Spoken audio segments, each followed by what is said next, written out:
Hindi mga totoo sa paligid mo. Guys, uy, sa ate parang may pinagdadaanan na. So, makwento ko lang guys. Kararating ko lang ata dito sa Japan. Meron akong isang kakilala. Sabi niya sa akin, dito sa Japan or dito sa abroad, sarili mo lang. Sarili mo lang talaga yung totoong kakampi mo. Kasi yung halos lahat sa paligid mo, kaibigan mo yan eh. Makikisama ka. Kasi nga, di ba, kailangan yan lang pakikisama. Number one na kailangan mo dito sa abroad, pakikisama. Pero yung totoong kakampi mo, sarili mo lang. Tumatak talaga yan sa isip ko. Tumatak talaga yan sa utak ko. And then, sabi ko, kailangan ko naman makipag-friends na madami. Kasi alam mo naman dito, syempre, mababait naman sila, ganun. Alam mo yun, kala mo ng pamilya yung turing mo. Turing nila sa'yo. So, ayun, marami akong friends. And then one time, hindi ko in-expect. Like, ang ganda ng pakikitungo mo, paggalang, andun na din.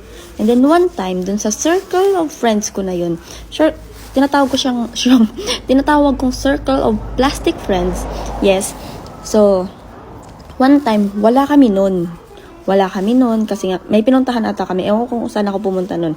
And then, merong party. Merong kasiyahan, salo-salo, ganon. Dun sa circle of friends ko dati. So, dahil wala kami. And then, kami yung topic. Kami yung pinag-usapan. Ay, ganyan. Alam mo yung hindi ko talaga in-expect na ang ganda ng pakikitungo mo. Na talagang lahat na ng paggalang binigay mo. Yung gano'n, yung wala ka nasasabi sa kanila. And then, bigla ka lang nawala. As in, hindi ka lang umattend sa party na yun. Ikaw na pala yung topic. Yeah. Ayoko nang sabihin kung paano ko yun nalaman. And then, yun lang.